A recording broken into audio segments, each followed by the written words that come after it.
el parágrafo 38, que es la crítica a la ley y el derecho crítico.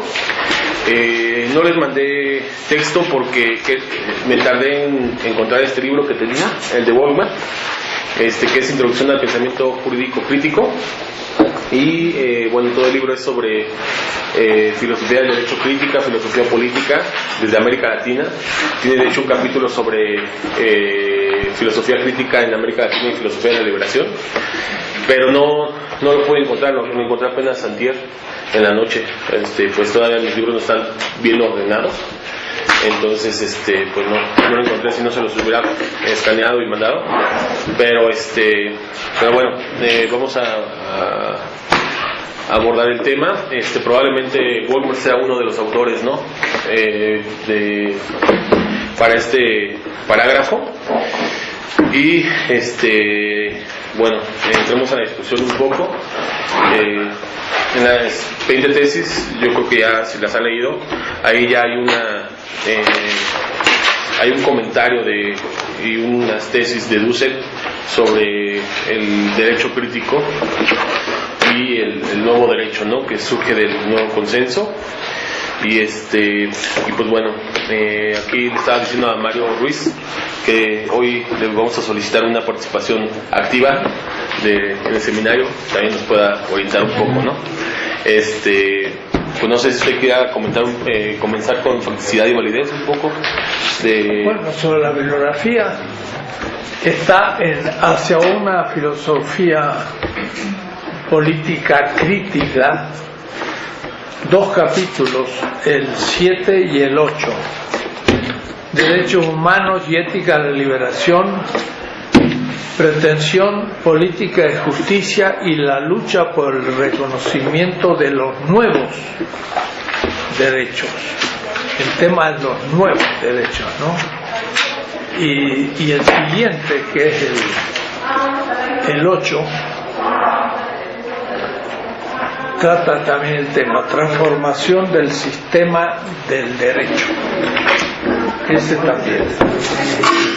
Y el otro trabajo, que justo sobre he trabajado todo el trimestre con un grupo de alumnos sobre filosofía del derecho, es el libro de nuestro Boaventura, que está ahora en México, Sociología Jurídica Crítica para un nuevo sentido común en el derecho.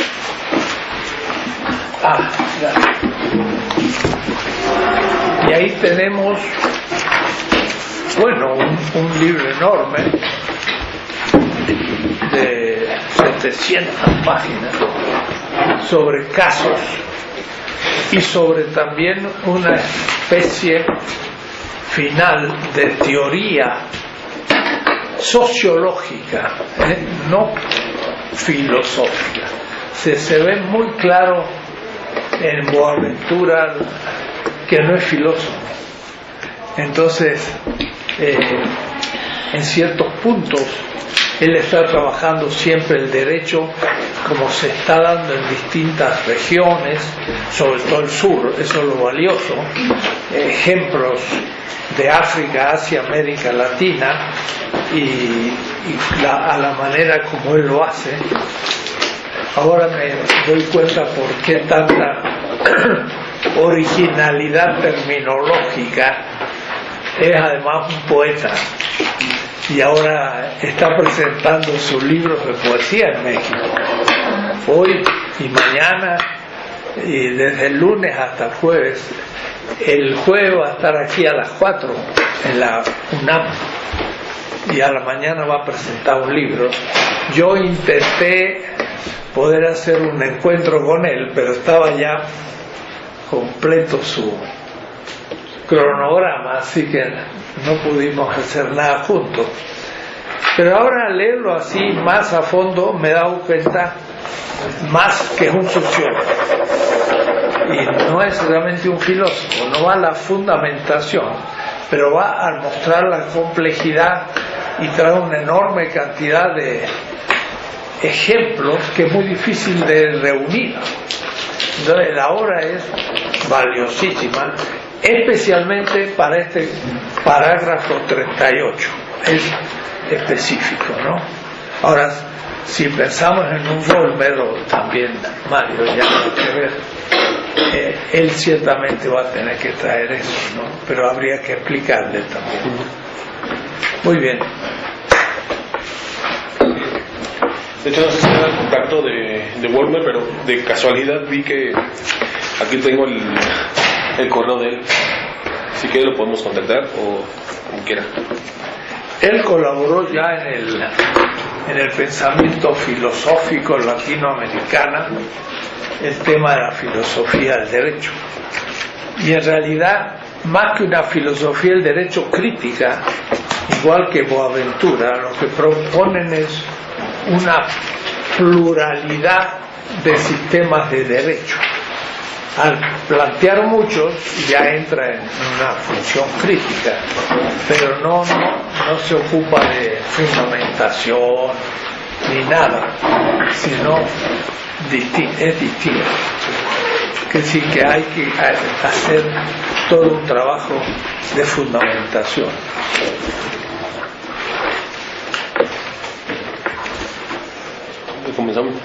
Continuamos. Tú no tienes nada hoy, ¿no? No le encargaste a Mario. Bueno, yo creo que es bastante fácil el remitirme a este capítulo, al capítulo correspondiente, también en 20 tesis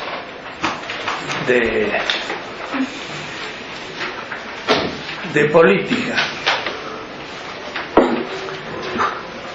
El tema no es el sistema de derecho vigente. Eso fue tratado en el tomo 2 y está largamente tratado. La institución del derecho. Y en otro, eso es el capítulo 2. Y en el capítulo 3 de la arquitectónica, el principio. Ahora aquí se va a trabajar el principio formal, nada más.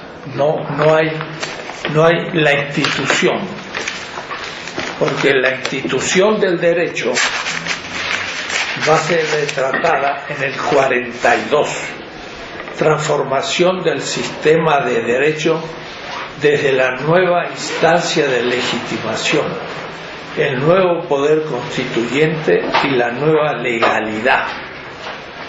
En cambio aquí se habla de momento esencial de la filosofía de la liberación política, el consenso crítico del pueblo como fundamento de la nueva legitimidad democrática de la soberanía popular, más allá del liberalismo.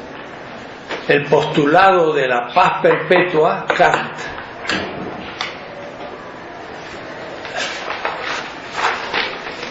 ¿Por qué vuelvo a plantear acá el principio?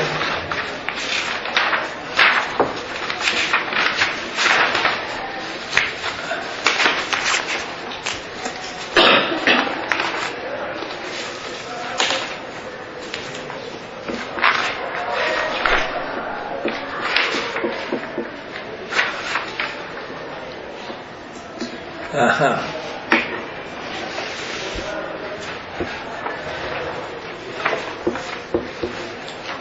El principio formal de legitimidad crítico-positiva, la alteridad más allá de la igualdad, en aquello de igualdad francesa, Revolución Francesa, ahora alteridad. Entonces, es el principio formal, realmente este capítulo. Nos situamos de nuevo en el esquema. Hoy justamente en mi clase anterior sobre la modernidad, gracias al libro que en la sesión pasada me dio de Arconada, muy buen libro, porque sitúa muy bien en América Latina lo que ha acontecido como movimientos post-neoliberales, así le llama a los más recientes. Está muy bueno el libro como para mostrar qué ha pasado en los últimos 20 años en América Latina. Los movimientos populares, los gobiernos progresistas y la crisis que están sufriendo, que es un retroceso, pero hay una nueva acumulación de fuerza. Puedo decir lo que yo decía la vez pasada, el paradigma que estoy indicando siempre permítame que lo hagan sentado.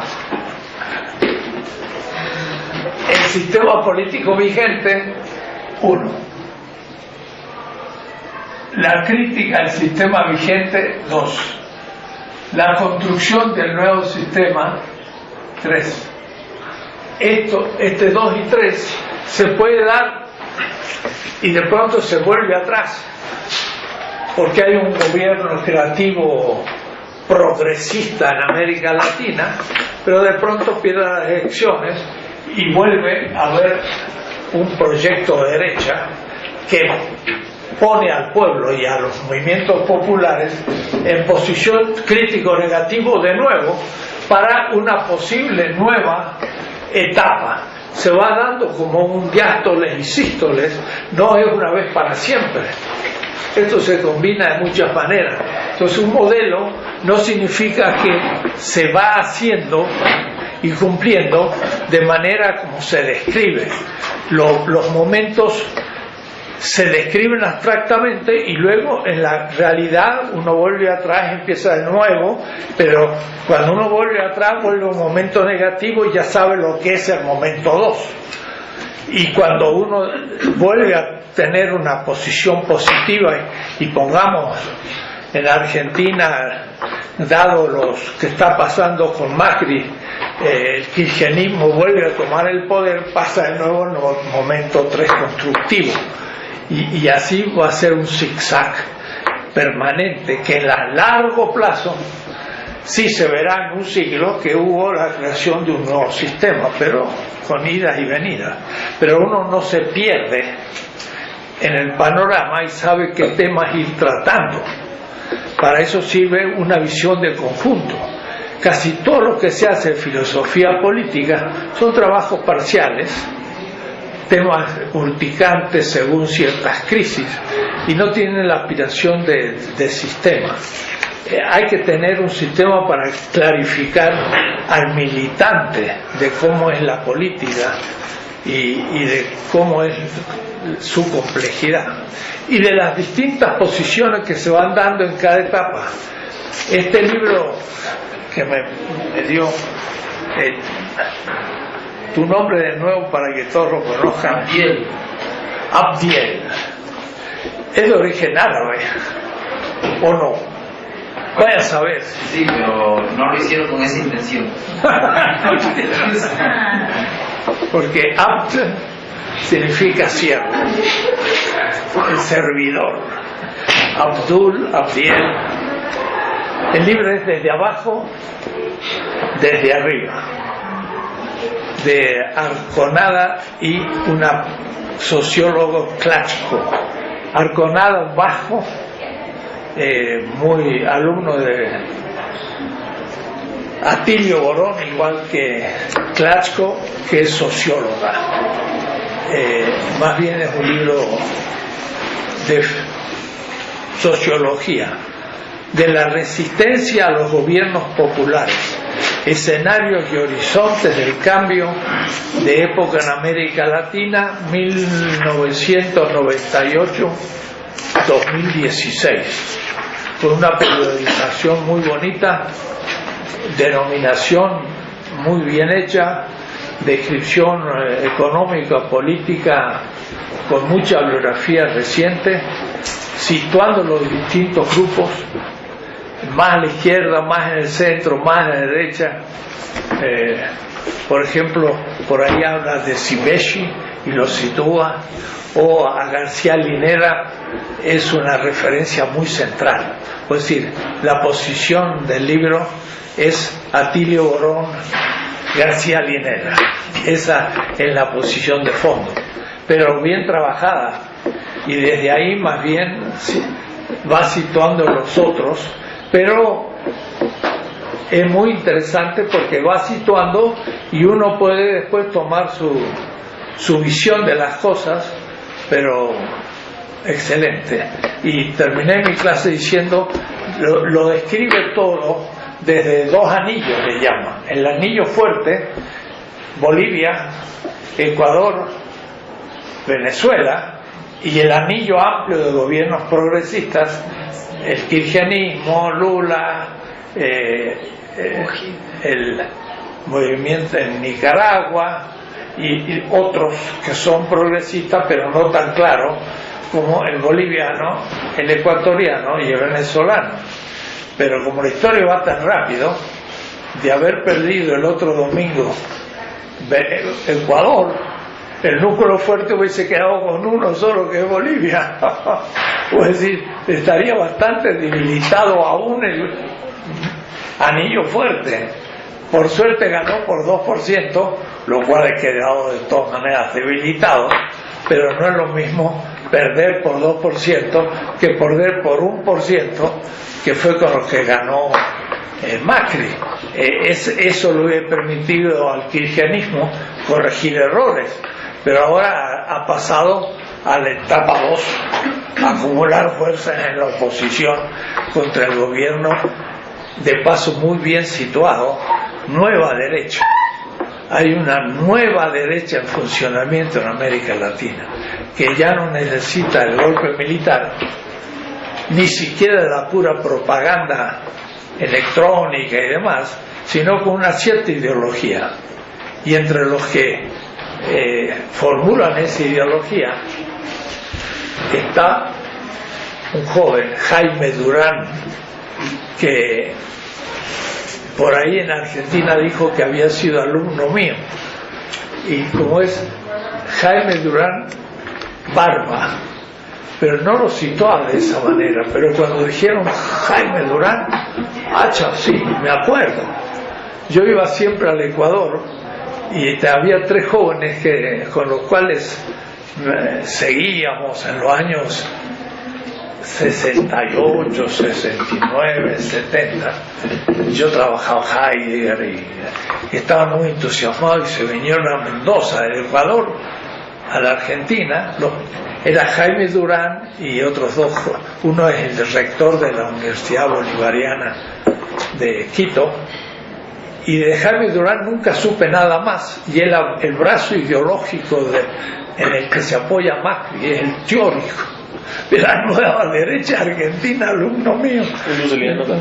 Y entonces dijo de que había sido alumno mío, y como una cantidad me dijeron, tienes que aclarar la situación porque si no te quedas muy mal. Y entonces dijo, Jaime Durán, no lo conozco. Y después dije, no, era nada menos que un ecuatoriano que estuvo en Mendoza y que cuando pusieron la bomba estuvo ahí, me ayudó, estaba en buena línea. Pero después se ve que hizo una historia extraña.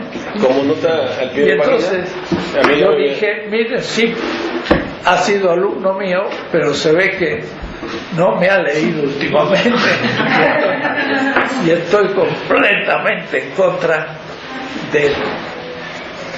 Le usé un término muy duro, algo así como del espantoso, del trágico, no me acuerdo que usé, gobierno de Macri, ¿no? Dice, se ve que últimamente no me ha leído porque estoy completamente en desacuerdo, pero lo nombra también como teórico de la nueva derecha. Entonces, eso también me ha advertido elementos muy interesantes, sobre todo en esta etapa que denomina post-neoliberalismo, nueva terminología, porque ya son gobiernos anti-neoliberales, lo que nunca había pasado antes porque no había habido. Entonces, el 38 es el principio, y en el 41 va a ser la transformación, 42, la transformación del sistema de derecho, nueva constitución, y entonces eso es lo que aconteció en Bolivia, en Ecuador, en Venezuela. Los únicos tres que hicieron cambio constitucional, todos los demás no lo hicieron.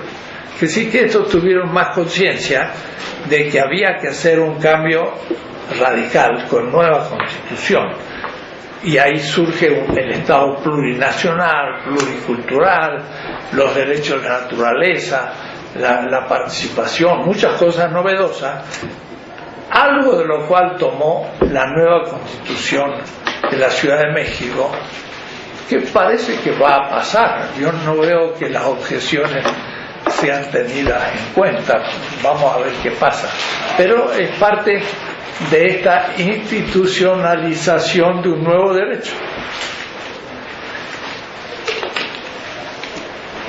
La idea es la de siempre.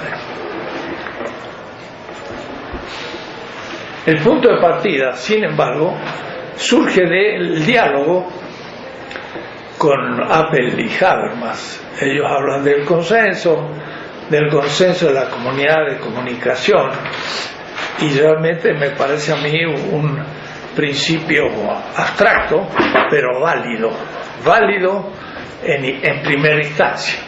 Lo que pasa es que justamente cuando yo empecé a trabajar el tema de los grupos oprimidos, el bloque social de los oprimidos, el pueblo, me di cuenta entonces que se podía producir una simetría entre los participantes de la argumentación entre los oprimidos, y entonces surgían dos procesos de consenso que, según todo lo que yo he visto, nunca lo había pensado Habermas y Apel.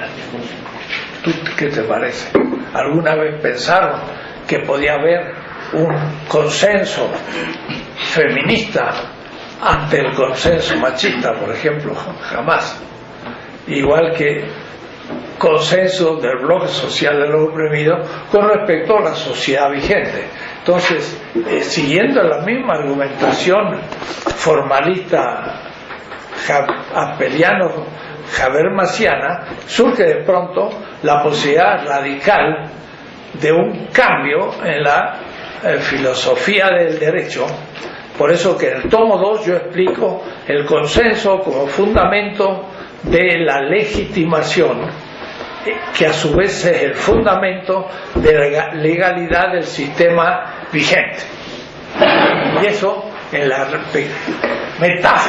metafórica representación, se daría aquí. El consenso del sistema político vigente es la legitimación. Y la legitimación funda la ley. Y el sistema de derecho y el Estado de Derecho y todo parte del consenso, en aquella definición de que el consenso surge por la participación simétrica de los afectados que logran verificar una de las propuestas gracias a argumentos que a su vez se impone a todos con validez. Es el principio de validez, porque todos lo aceptan, pero es un principio de verdad práctica, porque está hablando de la realidad material y de eficacia del sistema. Entonces, no es solamente válido porque todos lo aceptamos, sino porque objetivamente es justo. Y eso tiene una materialidad que es la verdad. Eso después lo podemos discutir, que eso ya no es Habermas ni Apel, pero no lo toco ahora. Entonces, habla mucho de democracia. Hoy mismo en la radio yo escuchaba, ¿no? Y creen que la democracia es simplemente un sistema electoral. No. La democracia primero es un sistema de legitimación. Es un instrumental que permite que lo que se resuelve sea legítimo. y lo legítimo es aquello en lo que yo he participado, porque soy un Betroffen, no, soy un afectado y he podido participar simétricamente y hemos entonces logrado un consenso que me obliga porque yo he participado y soy obediente a mí mismo cumpliendo eso que hemos consensuado. Lo único que Apple decía muy claro, que un consenso nunca se puede dar perfectamente porque una simetría tampoco es posible perfecta, y entonces él lo dejaba de lado eso, pero eso justificó el por qué admitió que le convenía discutir con una ética que no fuera de consenso, como la ética de la liberación, que le permitiera, si dos oponentes tenían que llegar al consenso pero no estaban en situación simétrica, era necesaria una ética que elevara al que está en posición no simétrica a estar en una posición simétrica. Pero ese pasaje de alguien que no es simétrico a llegar a ser simétrico no puede ser a través del discurso, porque es asimétrico, entonces no hay posibilidad. Tiene que ser una ética no del discurso. Entonces digo, a ver, ¿qué es eso de la ética de liberación? Porque como no habla del discurso, entonces, ¿cómo argumenta el que libera a alguien sin discurso? Y entonces para él era una ética complementaria que elevaba al que no estaba a nivel, y luego entonces sí ya podían discutir simétricamente. Entonces por eso era razonable discutir conmigo. Entonces se produjo un diálogo honesto en que él concedió al tercermundista, porque él lo concedió aquí en estas aulas. No hay ninguno que participó de esa reunión, no, pero Juan José, la misma. Pedro Enrique, ¿no? También su. ¿Cómo? Pedro Enrique también, ¿no? ¿Le tocó? Pedro Enrique. También, no, Pedro Enrique tampoco. No. Bueno, estuvo Mario Rojas, éramos como 10 alumnos, cada uno preparó un paper en inglés y entonces él daba conferencias, yo lo organicé a Apple aquí, hubo 500 personas en la Ibero, en el instituto se le llenó el instituto, lo compartí, no como ellos que invitan a uno, lo chupan y lo mandan de vuelta a Estados Unidos y lo comparte con nadie, lo cual es una tontera además porque nadie se entera de lo que hace. A mí me interesó compartir a Apple y estar yo al lado de él y presentarlo, lo cual me miraban con fea cara, pero le agradecemos a Apple el que nos puso a nivel a nosotros, como un profesor en Brasil que no admitió que yo estuviera al lado de Apple en una discusión en Porto Alegre, porque dijo, lo que hace Dussel no es filosofía, ¿cómo va a discutir con Apple? Y fue al director del Instituto Goethe, le dijo, no puede organizarse esa reunión, porque entonces, y le preguntaron a Apple, suspendemos el acto, y entonces Apple dijo, no, si yo he venido a discutir con Dussel, así que hay que discutir, y lo hicimos. Entonces, estaban que rabiaban los eurocéntricos porque Apple me había concedido la dignidad de ser filósofo. Y después que ya me la concedió él, ya nadie pudo ponerla en cuestión. Hasta los del instituto tuvieron que admitir que yo era filósofo porque Apple me había dado ese honor. Y se lo tengo que agradecer porque como todos son eurocéntricos, él rompió el esquema. Bueno, pero el fondo es que él admite que en realidad una perfecta simetría es imposible, pero uno se aproxima contrafácticamente a ese hecho. Hasta ahí llega él, pero nunca estudió qué pasa con eso otro que está fuera de la simetría.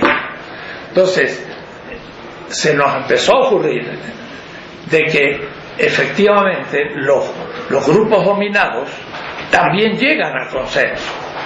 Y el primer ejemplo que a mí se me imaginó fue el feminismo. Las mujeres se reúnen y llegan a acuerdos, y ahí son simétricas entre ellas, y a los varones ni las invitan, sobre todo en la época más ferviente y militante. Al principio no escuchaba a ningún varón. ¿Qué van a hacer aquí los varones? Bueno, si son los culpables, no los invitaron. Por eso que después de mi erótica el año 73 ya no participé más, me quedé calladito, porque si abría la boca me daban paliza, y lo cual otorgaba autoridad para que lo hicieran. Habían sufrido bastante, pero ahí había consenso y había simetría. Entonces yo dije, puede haber simetría en los grupos asimétricos, pero esa simetría se produce acá, entre los grupos populares, en los bloques, en los movimientos sociales. Se reúnen las mujeres, hacen una comunidad de comunicación, ahí hay simetría, discuten simétricamente con argumentos y llegan a consenso. Bueno, a su vez, no es perfecto. Puedo decir, habrá otro. Por supuesto, tenemos que en algún momento decir, en principio tenemos simetría, hemos invitado a los que hemos visto que son de esta afectados, pero por definición no puedo invitar a todos los afectados. Primero porque hay algunos afectados que nadie conoce y que ni siquiera los afectados tienen conciencia que existen, y además porque continuamente surgen nuevos afectados, y eso justamente es el proceso del derecho, porque surge nueva gente que de pronto descubre un nuevo sistema de dominación del cual se encuentran excluidos y entonces cobran conciencia del asunto. Esto me permite tener un sentido histórico. Entonces, de pronto surgen dos derechos. En el primer tomo no hablé nada de eso. En el tomo 2 de la arquitectónica, porque estoy explicando el principio de legitimación, es apoyarse en el consenso, que es el fundamento de la ley y por lo tanto el fundamento de la legitimidad del derecho. Pero ahora sí ya entro en contradicción. Ahora tengo que explicar el principio formal de legitimación crítico y positivo, constructivo, no solamente decir anda mal el sistema. Esto también fue en el parágrafo anterior, que ese sí le corresponde a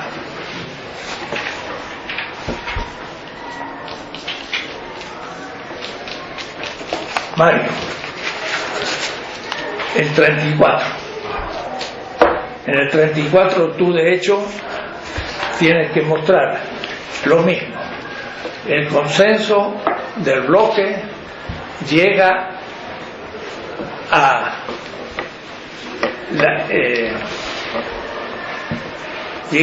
la validez de la crítica negativa al sistema. En este sistema nos han excluido y los derechos que ustedes han promulgado no son suficientes para nosotros, y por lo tanto vamos a hacer algo nuevo. Es el momento negativo. El momento positivo es ahora construir el nuevo sistema de derecho, las instituciones que van a constituir ese sistema de derecho, pero apoyado en ese consenso de los oprimidos críticamente, y los críticos es como oprimidos, pero en el momento creativo se tiene que tener el consenso de lo a hacer, y ahí nos sirve claro Boaventura de Sousa Santos, porque Gelmer también, porque hay grupos de oprimidos, por ejemplo una favela que consensualmente ha desarrollado un derecho de la favela que no tiene nada que ver con el derecho público, tiene el derecho de la favela, que de paso no dictamina sobre todo, pero sobre la vida cotidiana. En los asesinatos, por ejemplo, más bien llaman al juez que los arregle. En cambio en Guerrero, sí, el sistema de la policía comunitaria y el sistema jurídico se hace cargo también de los asesinatos y también de los castigos, aunque sin prisión. y tienen entonces un derecho consuetudinario completo. En general las experiencias que trae Boaventura son más primitivas, en el sentido de que todavía no han adquirido toda la fisonomía del sistema de derecho. Entonces, este tema no lo vieron. El consenso de los oprimidos se transforma en el consenso crítico, pero a su vez transforma en el consenso del sistema ahora como su sistema dominador. Cuestión que Apple y Habermas no tienen ninguna idea, porque como no tenían el otro para que criticara, no tenían conciencia que el sistema vigente era dominador de las víctimas. Entonces ese aspecto no han podido ver lo de dominador que tiene el sistema vigente, porque no han descubierto sus víctimas y porque no han descubierto la legitimidad de los nuevos movimientos sociales. Entonces realmente por muchos lados empieza la crítica a lo que ellos proponen. Esa es la idea del fondo. Y el postulado de la paz perpetua de Kant está en esta línea, porque el principio y la institución dice que se ha de participar simétricamente por argumentos, por razones, sea como fuere su lógica, sin violencia. Y la violencia extrema es la guerra. Entonces, si Estados Unidos tuviera ahora que arreglar la cuestión con Venezuela, imponiéndose en no hacer una guerra, es muy distinto que estar pesando sobre Venezuela la espada de Damocles de una posible intervención militar. Eso hace que Venezuela ya tenga que estar pensando mucho lo que dice, porque no puede pedir todo lo que pidiera si realmente sabe que va a ser cuestión argumentativa y de razones y no del peso de una intervención militar. La paz perpetua de Kant es un apoyo a un sistema racional de legitimidad. Está bien. Y por eso que yo lo tomo después, la paz perpetua, no, la vida perpetua, analógicamente como el principio material. Y el de factibilidad sería algo así como la eficacia perfecta, imposible, pero como límite asintótico de un acto que no tuviera errores estratégicos, lo cual es imposible. Y entonces el principio formal de legitimidad crítica positiva se enunciaría algo así como: dada una comunidad oprimida, se reúne para discutir acerca de lo que ha de crearse para ahora implementar, crear las instituciones del nuevo sistema positivamente a partir de la participación simétrica de todos esos afectados, no mediando la violencia, sino por argumentos racionales. Y eso sería el principio formal de legitimidad crítica positiva. Para eso habría que dar derechos a todos esos oprimidos para poder tener igualdad. Igualdad ante el derecho, pero que significa reconocer la alteridad de cada grupo. Por eso entonces que se combinan las dos ideas. Repito los temas. Momento esencial de la política de liberación. Esencial porque es el momento ahora constructivo. Y es el momento, por ejemplo, neoliberal como crítica. Sería el momento en que, por ejemplo, Hugo Chávez, después de hacer un golpe de Estado y meterlo en preso y prácticamente estar dispuesto a renunciar y se termina el proceso, la gente sale a la calle, lo protege, le impide renunciar y lo inviste del poder. Ese es el momento mesiánico del asunto, ¿no? Es el momento en que Hugo Chávez ya no fue él el que se propuso como líder, sino que el pueblo lo invistió porque lo necesitaba.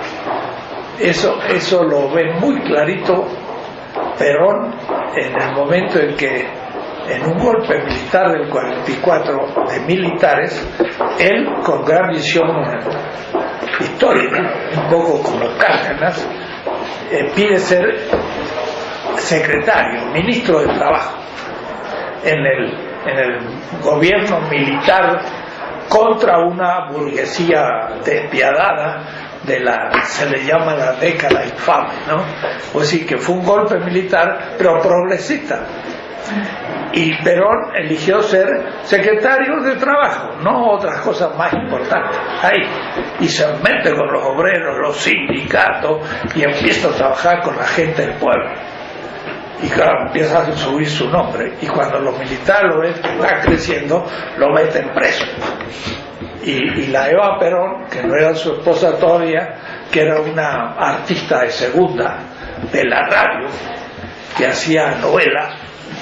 En la época se escuchaban por la radio las novelas, que eran las telenovelas, pero no tele, sino radionovelas.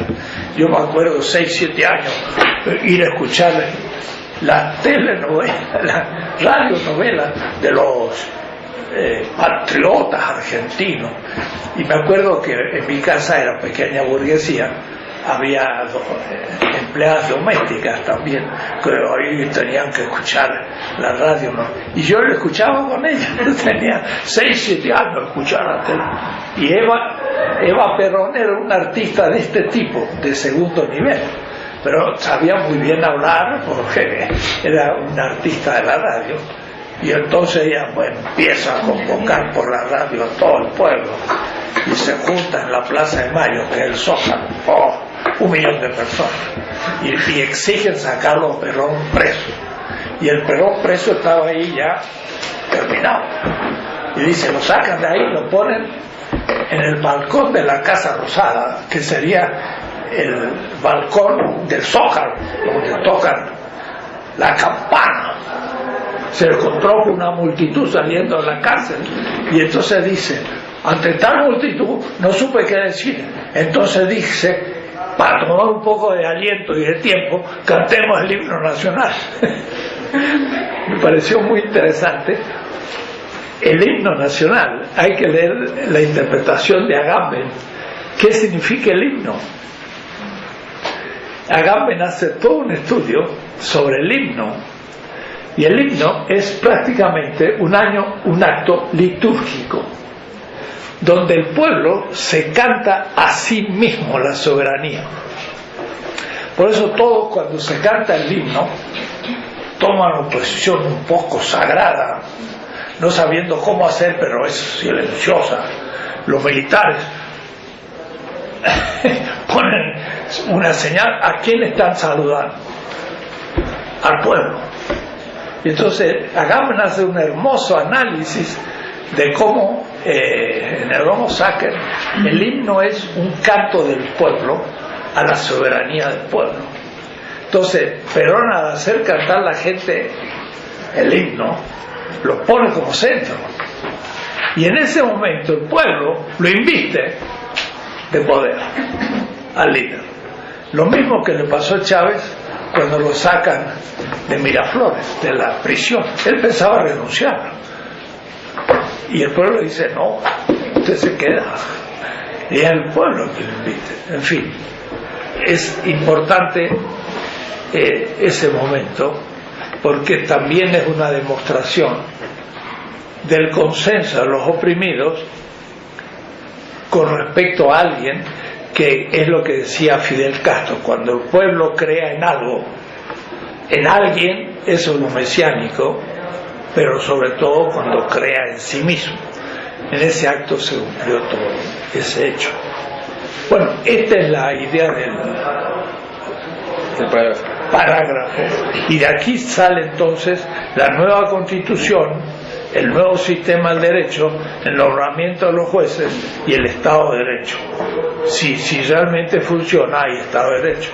Nosotros no ha habido nunca Estado de Derecho, porque o la Constitución quedó muy lejana, o el sistema judicial fue nombrado por el Ejecutivo y el Legislativo, por lo tanto no es independiente, y al no ser independiente realmente Poder Judicial, no se le tiene confianza para que pueda arreglar los conflictos cotidianos, que es lo propio del Estado de Derecho. El Estado de Derecho es el que dice: él me pegó un golpe, yo no le voy a responder con otro golpe, sino voy a ir a la justicia y lo voy a acusar, y el juez va a tener que dictaminar qué se le hace al que me golpeó.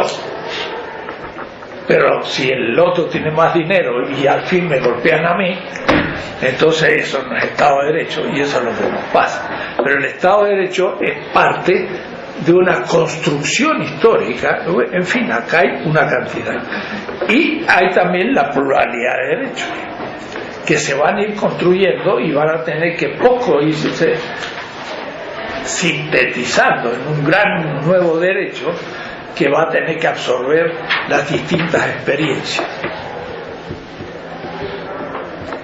Por eso digo ahí, chiquito, la crítica a la ley y la emuná de Pablo de Tarso, que es la fe, la razón crítico-política analógica transversal. Eso es un libro de un autor alemán, tiene un libro entero sobre lo que él llama la razón transversal. La idea es, justamente, yo lo aplico, una razón que es capaz de dialogar con los distintos movimientos sociales para llegar al consenso, atraviesa los movimientos y logra un proyecto hegemónico. Y ahí la analogía es fundamental, porque ese proyecto es por semejanza y no por identidad. No es un proyecto universal, sino es un proyecto pluriversal, donde hay semejanzas, pero donde cada distinción guarda su autonomía también, porque no ha entregado todas las armas a un proyecto único, sino es un proyecto que tiene semejanzas, y ahí hay que plantear el tema con cuidado. Esa es la idea. Bueno, yo estaba pensando en algunas ideas sobre lo que comentaba sobre Habermas y Apple. En primer lugar, yo creo que Apple sí, uno de los, a nivel de filosofía práctica, ahí sí yo creo que uno de los méritos de la filosofía de la liberación o del diálogo de Apple con ustedes fue que el tema de América Latina sí estuvo presente en Apple hasta sus últimos días. O sea, bueno, tiene un libro del 2001 que es una serie de conferencias en Bélgica, y hasta ese es uno de los últimos libros que escribe casi en el mismo momento en que expone, ¿no? Y justo al final es sobre ética del discurso, y al final de las conferencias él dice, ¿no? Bueno, hay que pensar justamente el derecho internacional, la democracia internacional, con respecto a los excluidos, ¿no? del mundo global, y bueno, ahí señala el debate que tuvo con la filosofía de la liberación. Y lo mismo en el ¿Este libro cuál es? Se llama La respuesta de la ética del discurso. Es un libro que reúnen 8 conferencias que da en Bélgica. No, es después. ¿Es después? Sí, o sea, 3 años después, sí. De hecho está en inglés, porque no está en alemán. Dio las conferencias en inglés y escrito por el mismo Apple.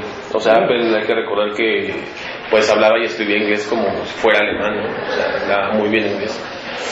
Bueno, todavía, ¿no? Entonces, pues digamos que hasta ahí en sus últimas reflexiones Apple manifiesta justamente esto que le dejó la filosofía de la liberación, ¿no? El dudar de la democracia bajo los principios occidentales y del sistema de derecho, ¿no? Pero se basa más en la democracia. Y de hecho también en Auseinandersetzungen, que es un libro que se llama en español, lo tradujeron como Apple versus Habermas. Es chiquito y reúne los textos críticos, los artículos críticos de Apple sobre Habermas en diferentes aspectos, principalmente sobre filosofía práctica.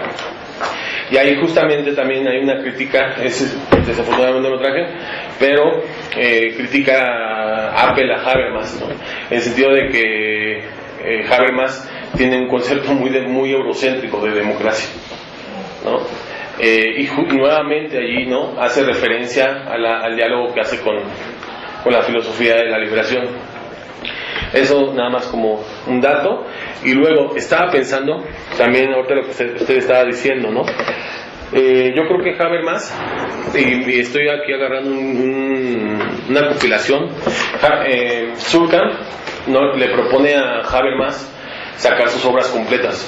Surkamp es la editorial de Frankfurt, ¿no?, de la escuela de Frankfurt, ahora con sede en Berlín, pero pues hasta el 2000, que será 5, yo creo, estuvo en Frankfurt, ¿no?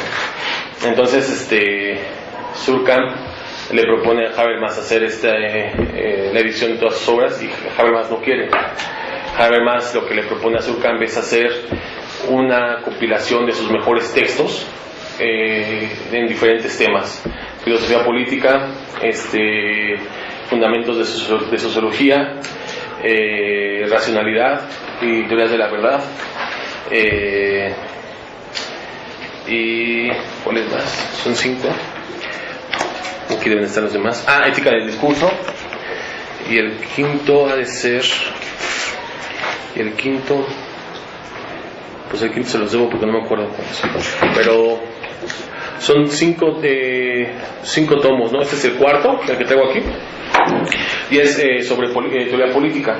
Entonces lo que hace es reunir sus mejores textos, ¿no? Para no hacer sus obras completas, lo que hace es reunir sus mejores ensayos, sus mejores capítulos, así por temas.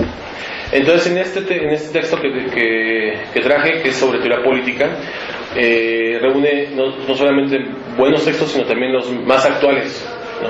Porque obviamente pues él va pensando varios temas.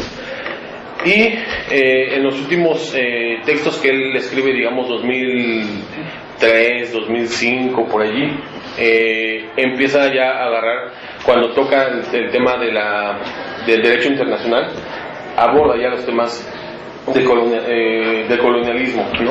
Entonces hay dos partes que me gustaría comentar. El primero es que él en un texto, o en un artículo que está aquí incluido, que se llama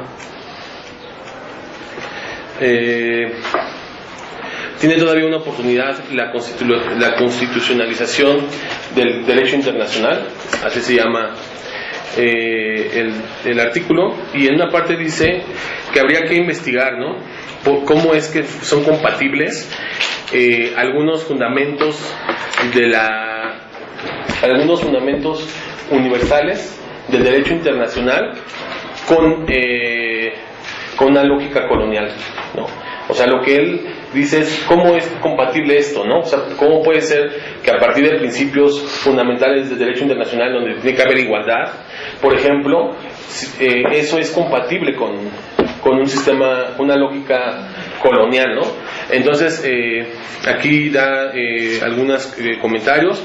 Sin embargo, muestra el problema, pero no, me parece a mí, no da una respuesta satisfactoria, ¿no? Sin embargo, sí ya está presente en el Habermas ya maduro ese tipo de problemas. Y esa es una parte que quería comentarles. Y la otra es interesante. En otro artículo, Habermas está hablando de los derechos humanos, ¿no? Para Habermas el derecho humano es una de las mayores aportaciones de la civilización europea, el derecho humano. Entonces él cita y empieza a discutir con un filósofo chino en donde le critica al filósofo chino que si China quiere tomar el capitalismo como un motor de crecimiento, tiene que necesariamente asumir la individualidad del capitalismo. O sea, dice Habermas, el profesor chino no puede decir que van a agarrar el capitalismo y deshacerse del individualismo. El capitalismo ya presupone al individuo, ¿no? Y posterior comenta una parte de un politólogo nigeriano,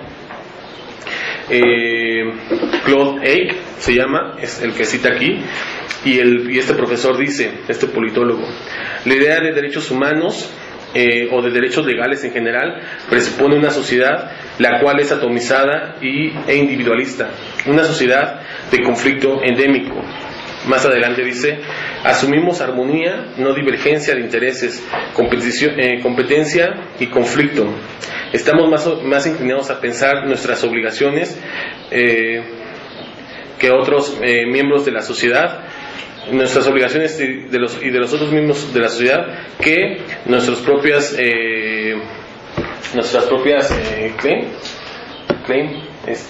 pretensiones contra ellos, ¿no? Bueno, aquí lo que señala aquí el profesor es la idea del derecho humano, del derecho legal, presupone una sociedad la cual es atomizada e individualista y una sociedad de conflicto endémica. Lo que Habermas aquí le critica a este profesor es que no se puede desechar fácilmente la idea de derecho humano, ¿no? De derecho humano que viene de la sociedad europea, de la civilización europea. Entonces comienza a darle una respuesta aquí al profesor nigeriano, y me parece que aquí es la limitación de Habermas para comprender ciertos problemas. O sea, ¿por qué desde Nigeria se ve lo que Habermas más adelante, en otro artículo menciona, ¿no? Que estos principios eran compatibles con un sistema colonial, ¿no? Entonces me parece que es difícil para Habermas después entender por qué en las colonias los principios y valores de la democracia liberal o de la civilización europea son fuertemente criticados, ¿no? Y es justamente porque fueron también usados para la dominación en un sistema colonial, ¿no? Entonces, resumiendo, me parece que en estos dos textos se ve algo. Habermas es consciente de que el derecho internacional tiene problemas en cuanto a la legitimidad, ¿no? Pero a su vez no le es imposible entender por qué esos problemas son por una parte criticados desde los países que han sido colonias, ¿no? Y por otra parte le parece como imposible que un término como un concepto como derechos humanos sea fuertemente criticado, ¿no? Entonces me parece que señala el problema, pero no trata de entender por qué justamente hay que hacer esa transformación del derecho y de valores y principios, ¿no? Entonces es un poco para matizar del hecho de que no es de que no tuvieron como la idea Apple y Habermas de estos problemas. Yo creo que ya después Apple y Habermas, ya los maduros, sí tenían idea ya por ejemplo, yo creo desde Apple, ¿no?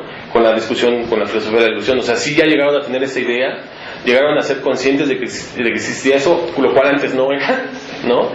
Pero no logran dar esa respuesta o ese paso, ¿no?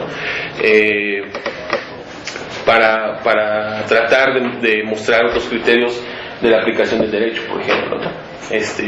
Y eso de alguna forma pues sí lo tenemos acá en Wollmer, ¿no? Pues hay como algunas partes que pues igual se podrían leer de este pequeño texto de Wollmer, pero bueno, tal vez la principal sería, en concreto dice Wollmer, el criterio original de toda y cualquier filosofía crítica de la política y del derecho será expresar la defensa de los principios básicos de la vida humana digna y de la libertad y de la justicia. Continúa después, deberá contribuir para desarrollar mecanismos concretos de actuación y ejecutar prácticas efectivas de transformación de las estructuras vigentes. Y después justamente comenta muy brevemente Wollmer la relación que hace usted entre validez y verdad, ¿no? Que ahí habría que también definirlo un poco más con mayor claridad, porque no es lo mismo un derecho válido que un derecho legal, que el derecho legítimo, ¿no? Entonces, aunque los dos comparten como procedimiento la participación simétrica, son dos momentos diferentes. Pero eso sí está indicado.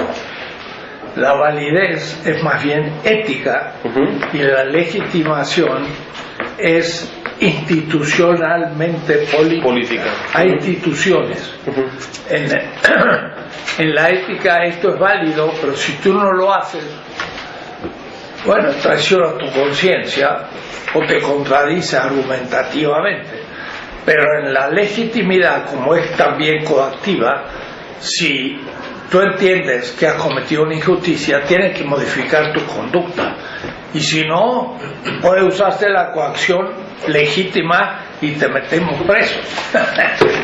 Es la diferencia entre validez y legitimidad. Y bueno, justamente aquí Wollmer se mete a esta relación que usted muestra, ¿no? Entre verdad y validez, y después a partir de ahí pues hablar de la participación legítima y los diferentes temas que usted señala en este libro. Bueno, más o menos... Ahora, ¿cómo tú planteas aquí tu tema de la verdad práctica? Pues la verdad práctica se relaciona con la acción del sujeto, ¿no? Con la acción del sujeto que descubre las mediaciones que imposibilitan la producción, reproducción y desarrollo de la vida, en palabras de Dussel, ¿no? Y estas mediaciones pueden ser bien las leyes, por ejemplo, las leyes y las normas. ¿Qué leyes nos permiten desarrollarnos mejor como comunidad, por ejemplo, ¿no? Hinkelhammer tiene una frase que me gusta mucho, que dice, ¿cómo dice?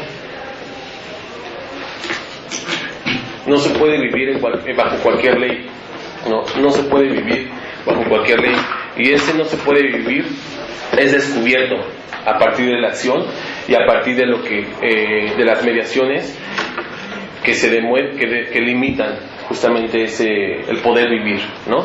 Entonces yo lo que hago en el concepto de verdad práctica es mostrar un concepto de verdad práctica, de verdad ligada a la acción, no solamente en términos de la acción comunicativa, ¿no? Como lo haría Habermas, como incluso usted por ejemplo lo hace, ¿no?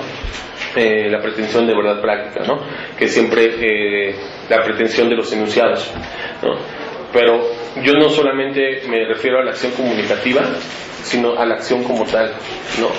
Entonces ahí es donde, en ese marco es donde justamente se encierra el concepto de verdad, y relacionado con la ley pues es mostrar, es descubrir a través de la acción qué normas, qué leyes, qué reglas posibilitan el desarrollo, la reproducción y desarrollo de la vida, ¿no? En comunidad, ¿no? Para hablar con palabras de Dussel. Sí, la verdad práctica, tú dices, de la acción, pero también de la acción en una comunidad de vida, no solamente en abstracto, donde en la comunidad de vida toda la realidad empieza a ser mediaciones de afirmación de la vida, y en tanto tal es práctica. Lo práctico, la verdad, es la relación a la vida. Formalmente no es todavía práctica. O sea, de hecho la acción justamente no puede rebasar estos principios de materiales, formal, de intersubjetividad y el de factibilidad, ¿no? O sea, esta acción no puede rebasar estos principios. Entonces, por eso en ese sentido la acción y la verdad siempre se articula con los otros y a su vez con lo que se puede, ¿no? Con lo posible. Entonces es una articulación de esos principios en relación a la acción y en relación a la forma en que nos relacionamos con las mediaciones.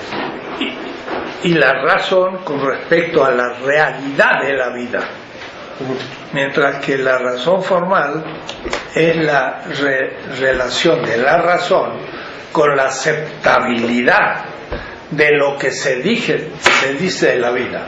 Entonces, la relación con la vida agrega una razón, diría Bellmer, pero no en cambio la mera validez o legitimidad, porque el estar de acuerdo no es una razón, es fortalecer la razón, pero afirmar la vida, eso sí es una razón, o es decir, es un fundamento de la acción.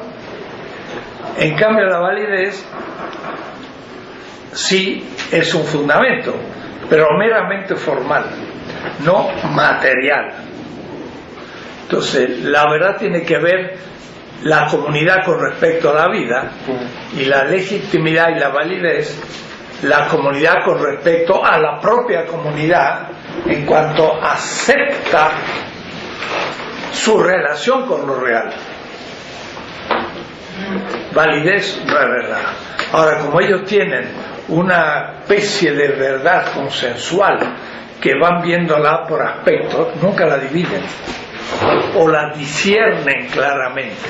Entonces, en las teorías de la verdad al fin también siempre es consensual. Claro, la verdad consensual es lo mejor posible, es decir, algo que afirme la vida y que todos estemos de acuerdo, pero hay verdades que no son consensuales porque no están de acuerdo todos, y hay consensos que no son verdaderos, es decir, que son falsos, aunque sean consensos. Creían que la Tierra era el centro del sistema en que vivíamos, no el Sol.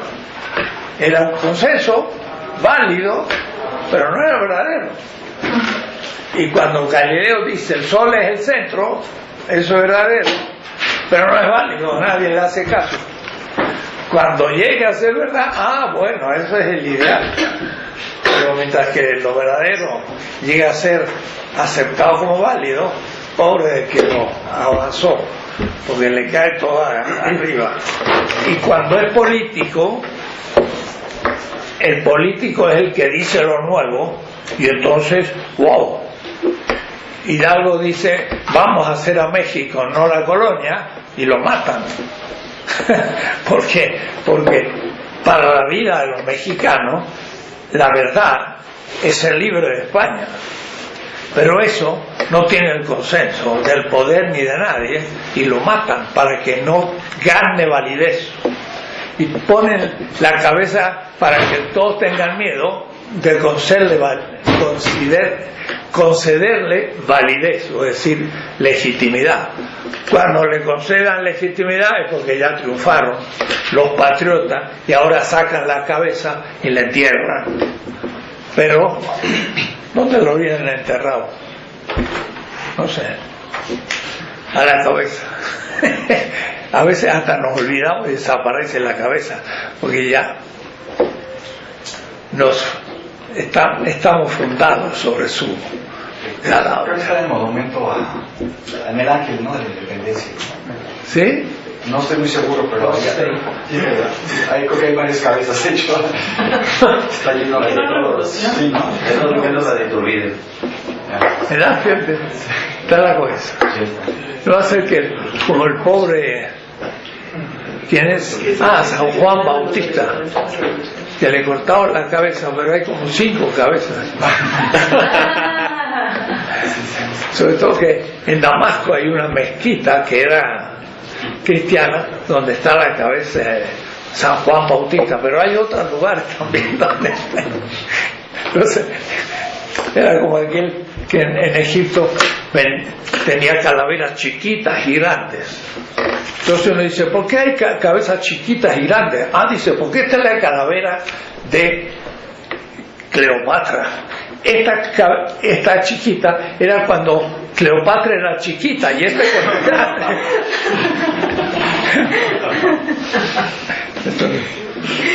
turismo. Bueno,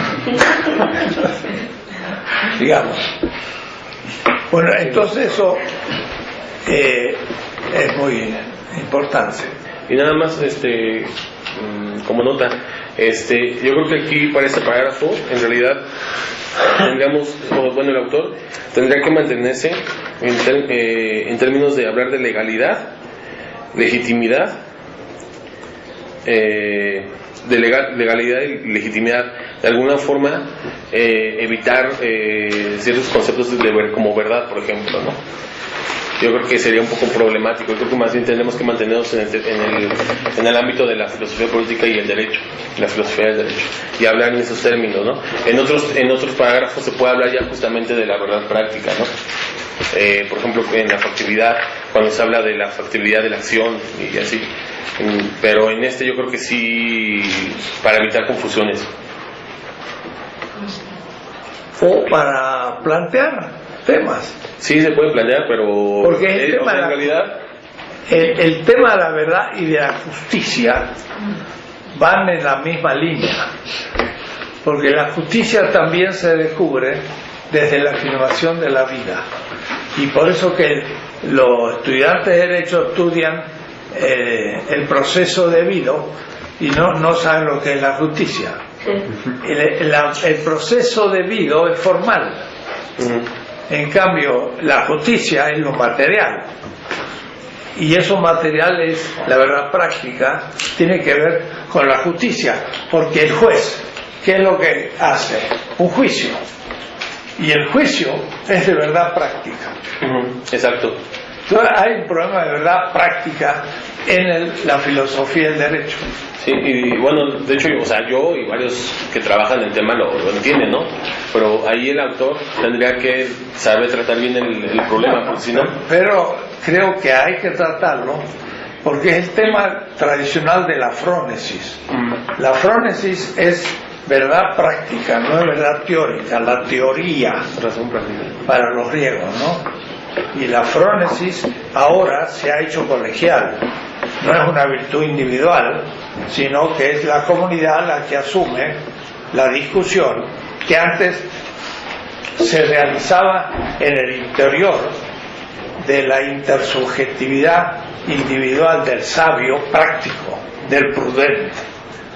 Entonces Aristóteles ha sido hecho comunidad primero en Kant, porque ya Kant piensa que hay que tomar la visión de otra gente con respecto a lo mismo, y Habermas dice no, en vez de yo tomar la visión de otros, reunamos a todos los otros y discutamos el tema. Es mejor que yo situarme en el lugar de los otros, y si lo pudiera hacer, entonces hago eso, que es la universalidad de la máxima del imperativo categórico. Pero en vez de ponerme yo en lugar de los otros, como la televisión que va y le pregunta ¿qué piensa usted? ¿Qué piensa usted? ¿Qué piensa usted? Y luego el periodista saca la conclusión, sería Kant. Mejor los reúnes a todos y filmas la discusión. Ahí está la comunidad. Eso es lo que propone Habermas. Es un neocantismo más interesante. Pero yo, por ejemplo, no había para nada absorbido esta línea neocantiana, y me quedaba más un nivel material y estratégico y no formal. En cambio, gracias a Apple llené ese vacío, descubrí todo el tema formal de la política, y ese es el gran aporte de ellos. Pero ellos agregan eso y punto, y todo lo demás se lo olvidan. Entonces tampoco funciona. Ahora, esos textos habría que sugerírselos. Si lo hacemos a Volmer, hay que sugerirle estos textos. ¿Tú podrías hacerlo? Sí. De paso, hasta te puedes escribir algo cortito, un articulillo de 5 páginas. Omar, ¿Qué tanto habría que situar el derecho, digamos, como un subsistema político de la modernidad? en donde, digamos, la ley nunca coincide con la justicia. Pienso, por ejemplo, en Montesquieu y el espíritu de las leyes, digamos, toda la parte de creación, digamos, de la democracia occidental, y en donde se trata de frenar los excesos del poder. Digamos, dice Montesquieu en el espíritu de las leyes, bueno, creamos 3 poderes para evitar los excesos, y de ahí se construye como que todo el sistema democrático occidental. Sin embargo, esos poderes se vuelven casi independientes, ¿no? Un poder judicial que genera consensos, por ejemplo, usted decía hace un momento, hay consensos válidos pero falsos. Digamos, desde el poder judicial se generan consensos con cierta pretensión de validez. Resulta que es un grupo, ahora pagado, digamos, como un subsistema económico, creo, termina por subsumir al subsistema jurídico y quizá al político, y entonces sí, formalmente el derecho funciona, digamos, ¿no? Es decir, hay un consenso, hay participantes, profesionales, juristas, digamos, que integran una cierta cámara o cámaras, y entonces crean el derecho, los profesionales del derecho. Pero ese es el procedimiento, lo procedimental, creo, ¿no? Ahora, creo que habría que ir mucho más de fondo, ¿no? ¿Cómo tratar esto como un subsistema político de la modernidad que per se parece estar viciado? Pienso,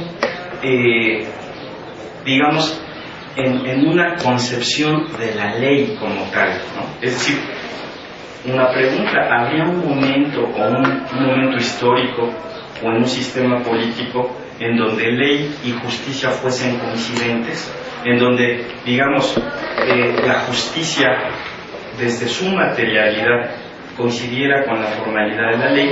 Pienso, por ejemplo, en Tomás de Aquino y el famoso Tratado sobre la Ley, en la cuestión 90, prima segunda, artículo 4, donde Tomás de Aquino define la ley como dice, es un ordenamiento de la razón con la finalidad de un bien común dictado por el que tiene el cuidado de la comunidad, dice Tomás de Aquino, ¿no? Es decir, el concepto de ley, lo pienso como ejemplo, dista mucho, por supuesto, de lo que se entiende hoy por ley. Habría que pensar filosóficamente qué es la ley. Es decir, más que solo el procedimiento formal, que a todas luces es muy defectuoso. Escuchaba, perdón, en la semana también el comentario de un autor francés, Rosenzweig, no sé si lo ubica, que habla incluso de ciertos movimientos, pero adopta un concepto que se llama contrademocracia. Dice, bueno, ya no podemos creer en la democracia, como estamos en una era en donde los propios conceptos occidentales modernos están poniéndose en cuestión ya desde dentro, ¿no? Es decir, pensemos en una contrademocracia, porque hablar ya de democracia parece un concepto muy gastado, un concepto muy engañoso, bastante móvil, que difícilmente puede sostenerse.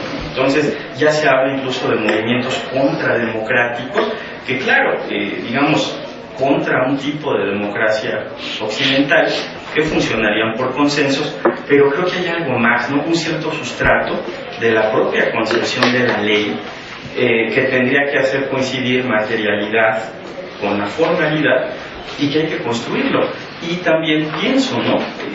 En el caso de los movimientos sociales, que no piensan en la Constitución o que sencillamente no son parte de ese consenso, que están abajo, pero que han hecho un sistema jurídico que están trabajando ya en ello, porque funcionan con base en normas, y esas normas tienen que reflejarse necesariamente en una cierta legalidad, como llegar a las comunidades zapatistas y si eres externo tienes que conocer el reglamento y te lo leen, ¿no? Y si lo violas hay un castigo. Pienso en todo, ¿no? Mira, eso justamente tú al final empiezas a decir, la sociología jurídica crítica son ejemplos de ejercicio de derecho no oficial, y eso se rigen todos por principios materiales.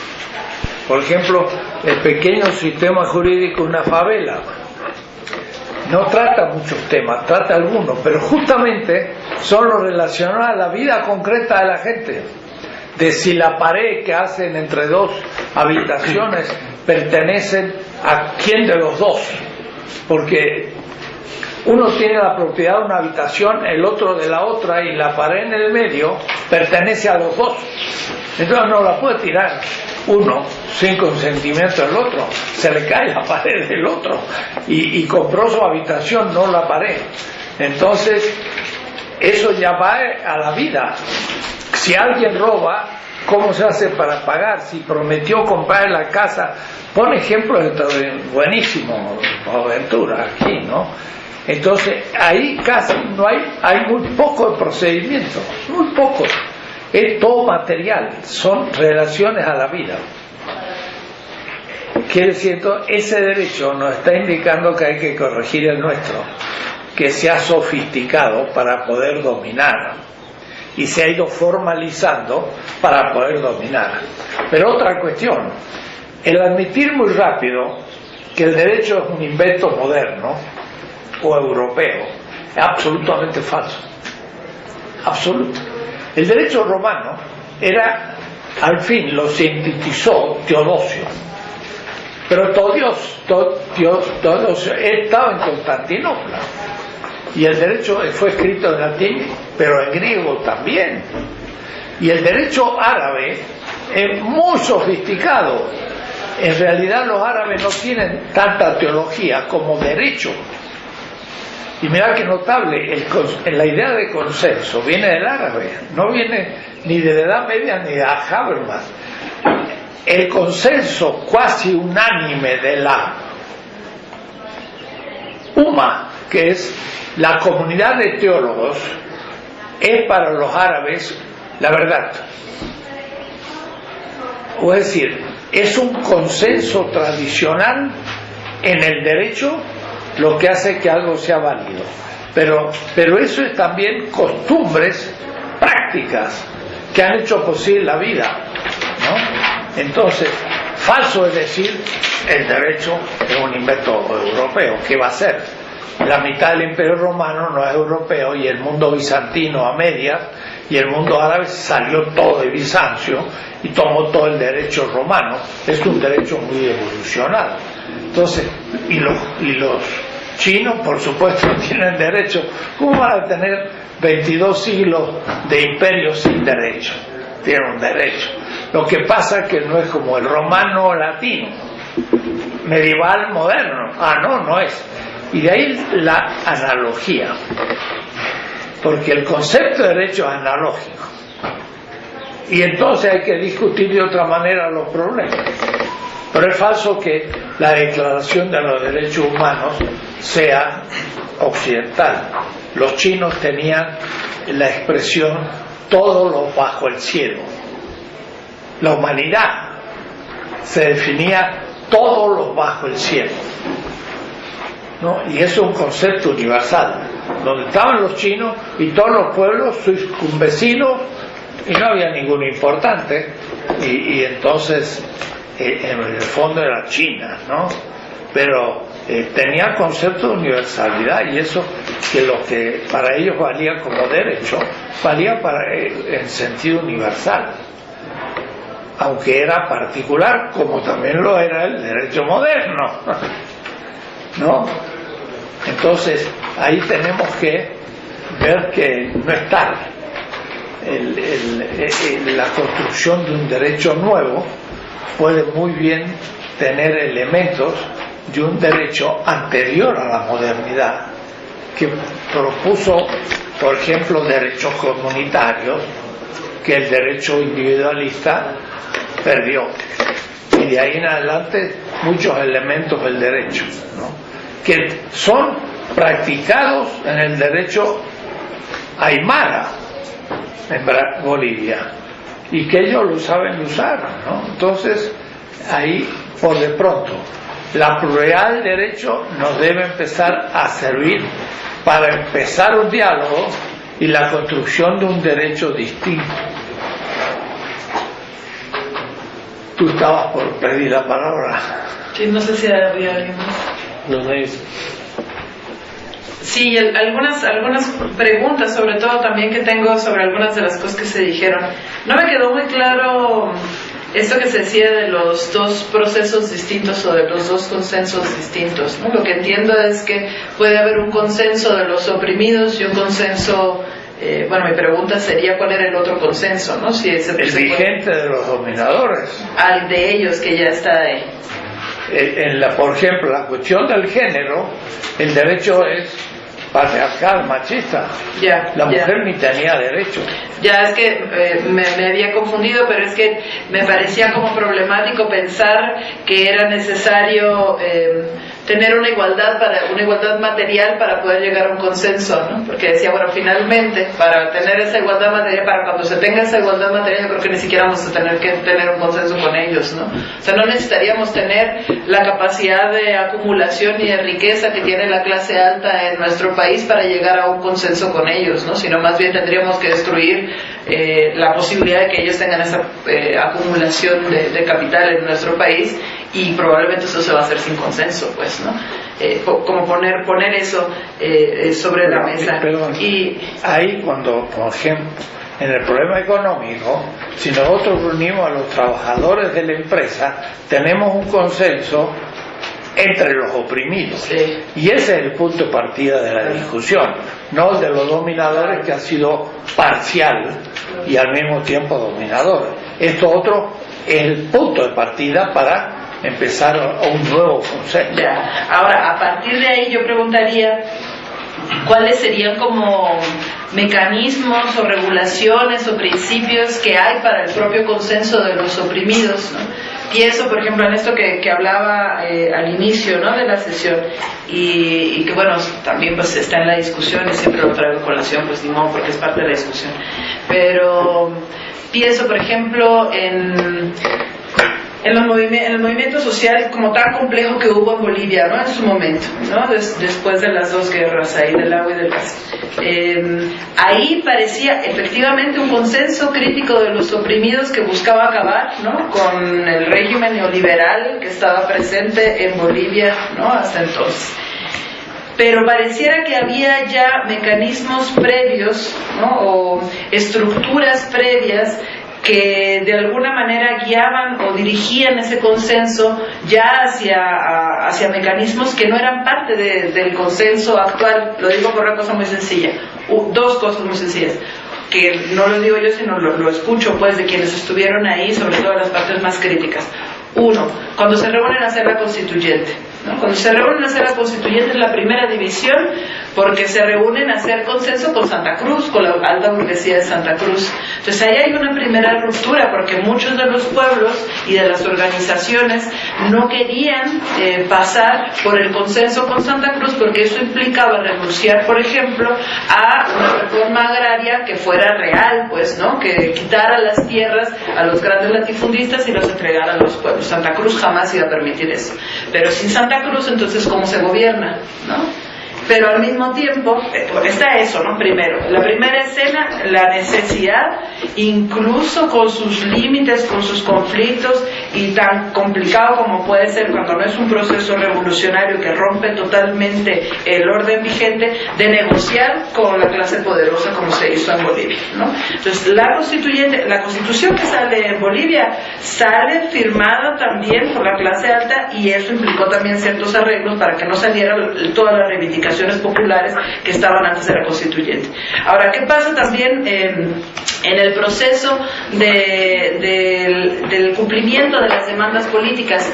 No se, la regla es la participación por vía política, que es en realidad un partido, pues, ¿no? Entonces toda esa fuerza tiene que acomodarse a partir a fusionar, sobre todo con dirección hacia el MAS, ¿no? Y entonces el MAS va a direccionar, va a dirigir, ¿no?, va a liderar, pues, ¿no?, para el cumplimiento de esas promesas.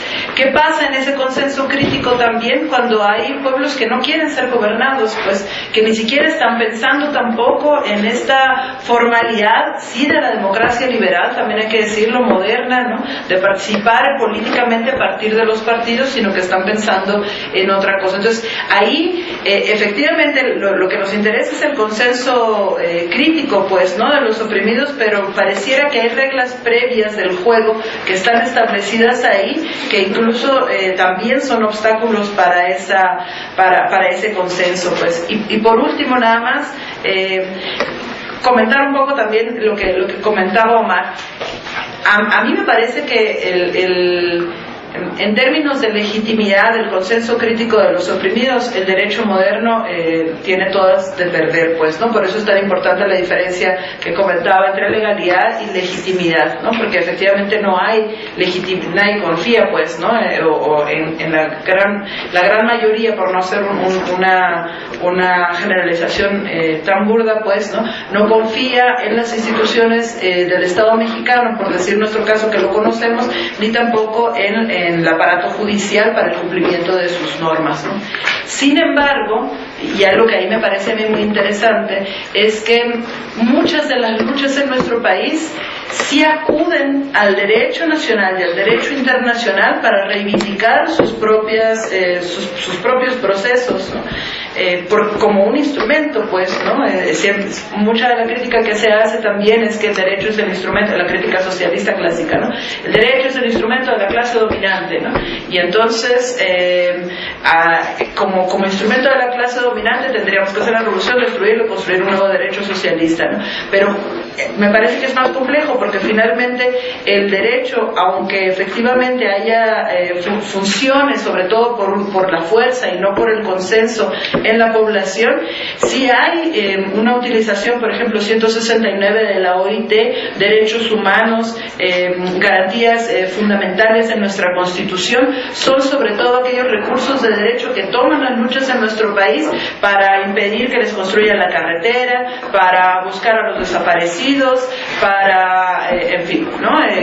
Un montón de tipos de violencias que surgen ahí desde diferentes luchas en la región, pues, ¿no? Y ahí me parece como complejo, porque aunque no hay esa legitimidad, de todas formas se entra en ese juego como si se pusieran las propias reglas del juego se pusieran en contra, pues, ¿no? De quien en realidad es su mayor beneficiario, ¿no?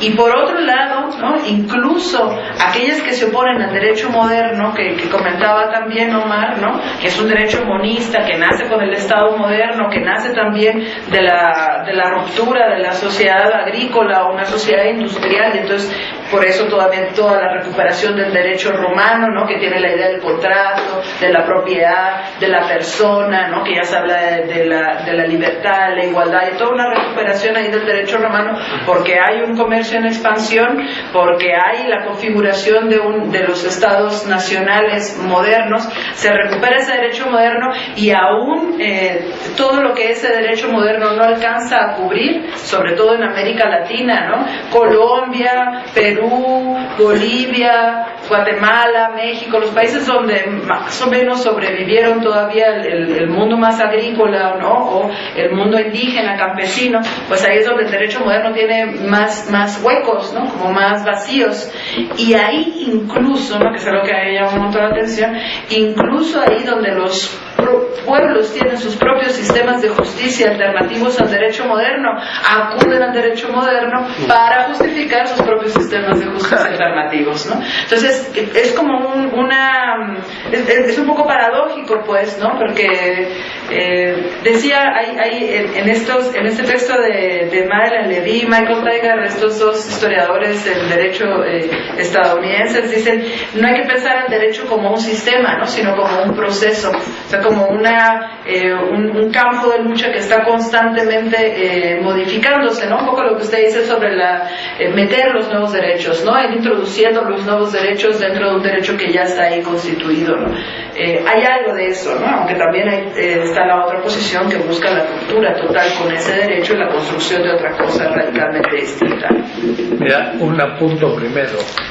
Estamos en una época de transición, por lo tanto no hay un nuevo derecho todavía, estamos empezando a construirlo, tenemos que usar lo mejor del antiguo.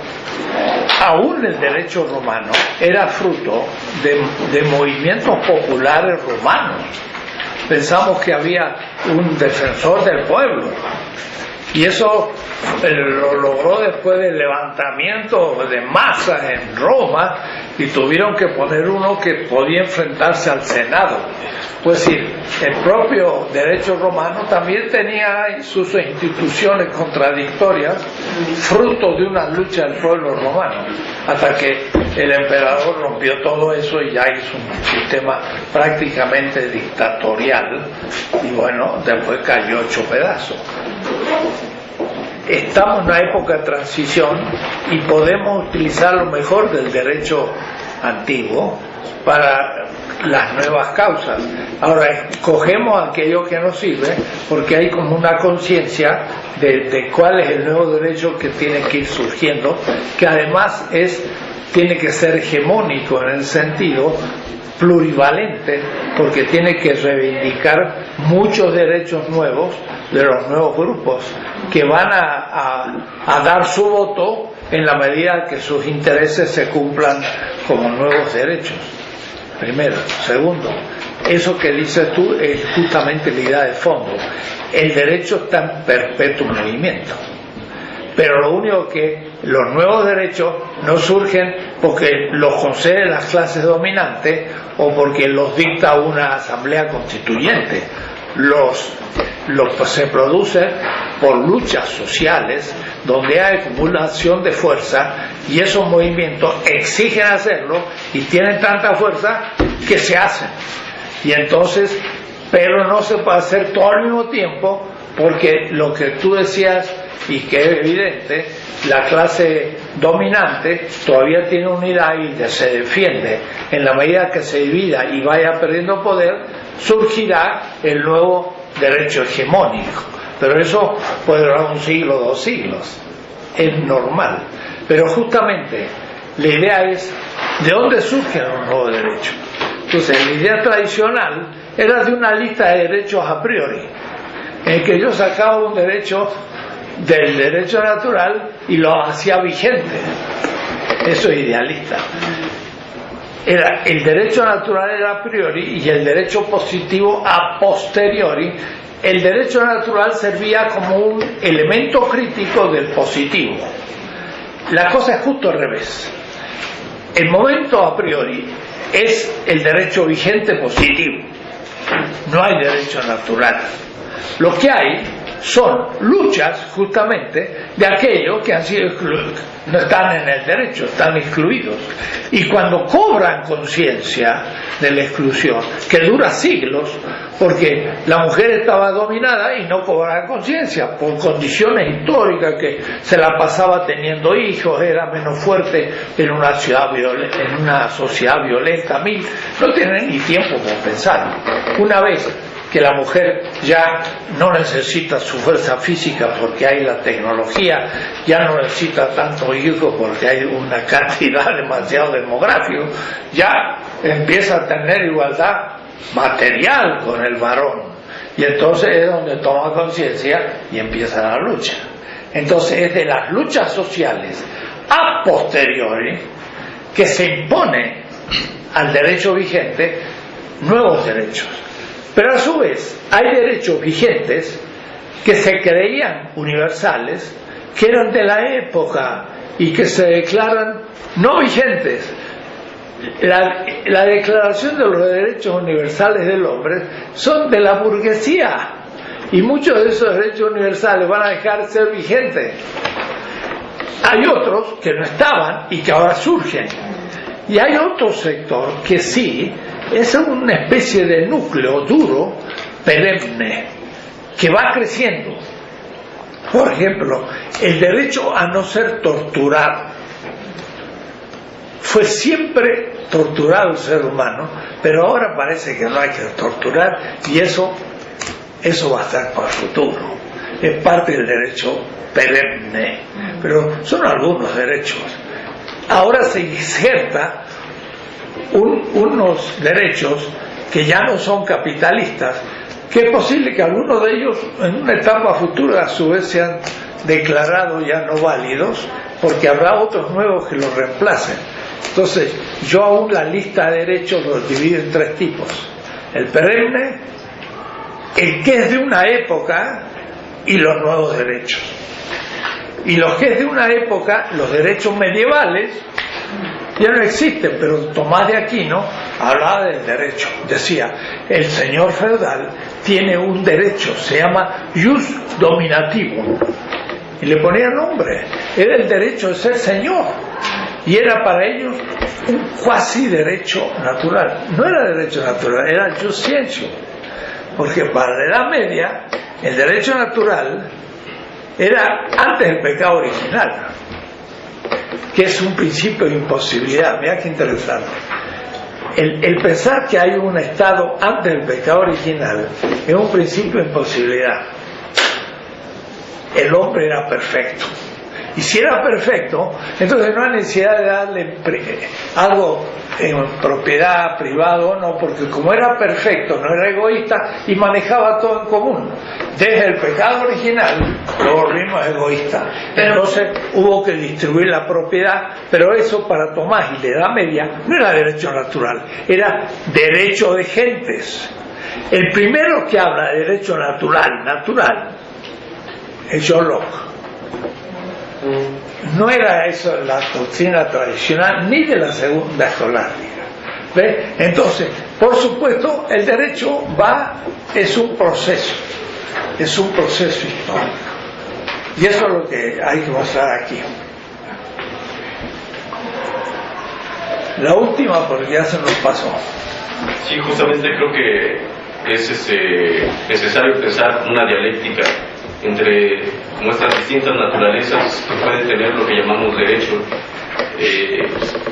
remitiéndome a la sugerencia de Omar de la necesidad de pensar filosóficamente lo que significa una ley. Creo que es pertinente hacer una cierta deconstrucción para comprender la naturaleza de lo esencial del derecho, que es la ley, ¿no?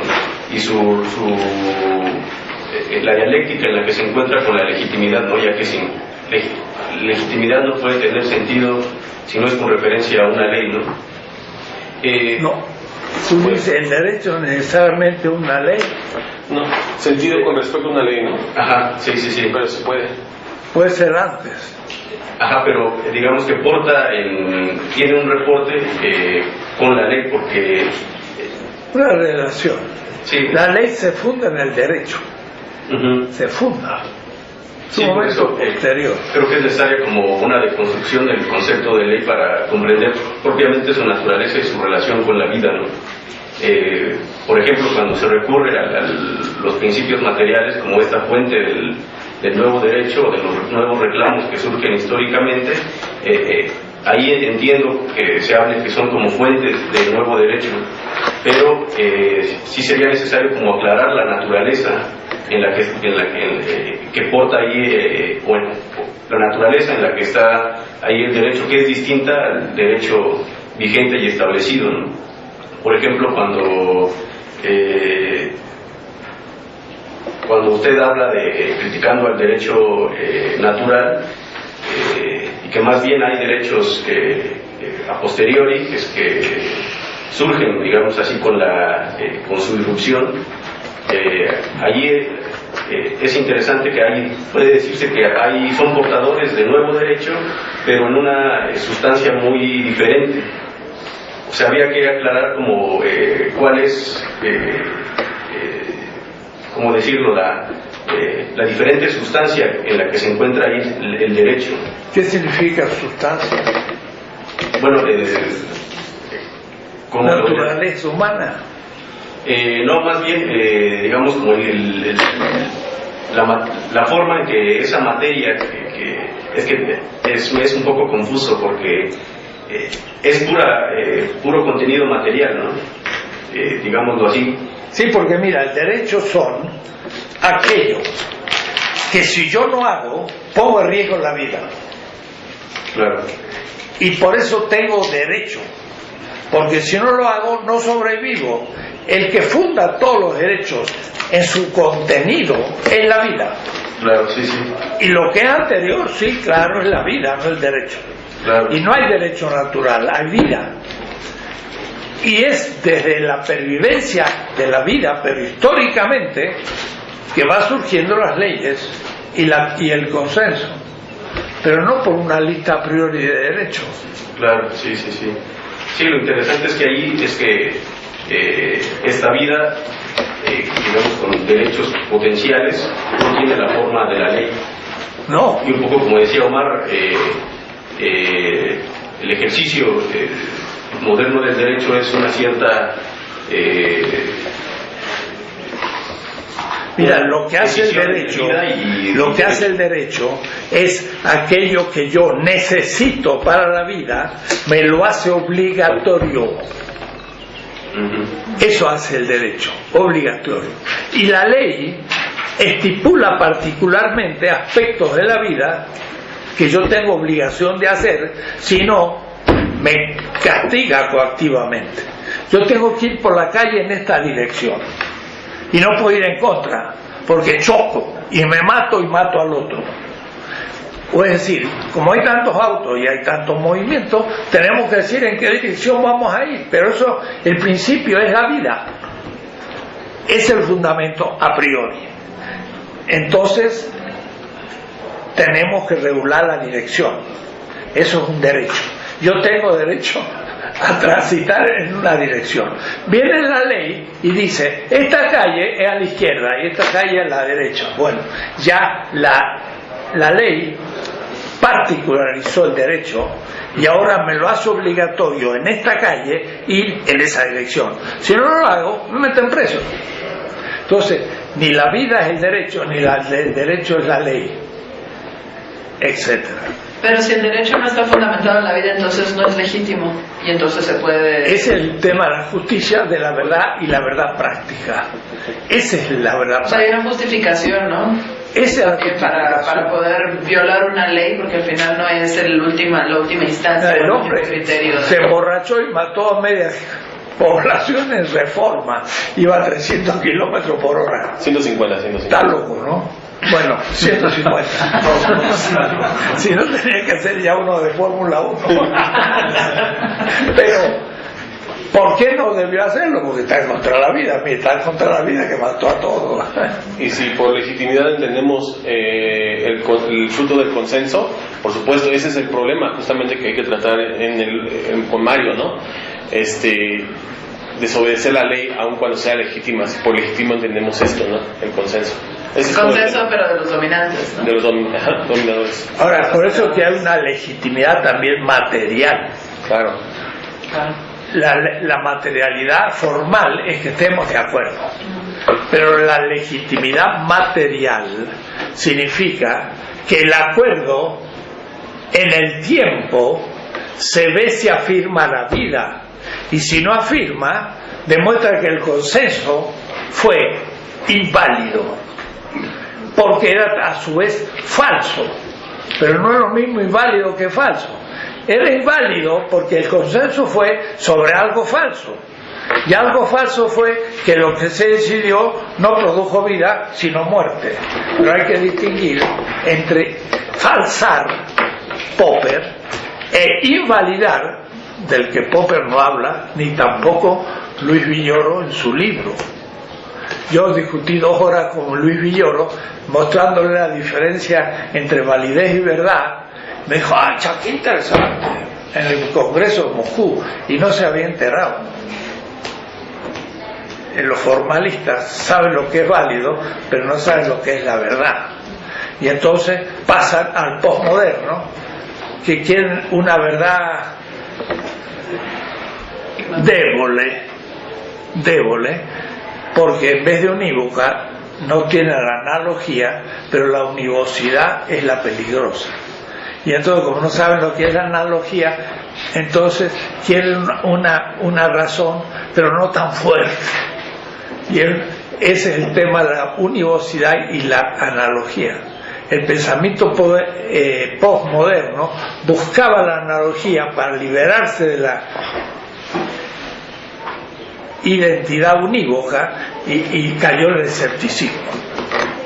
En cambio, la razón analógica dice la verdad es por semejanza y no es unívoca. Entonces no soy escéptico, pero no soy univocista.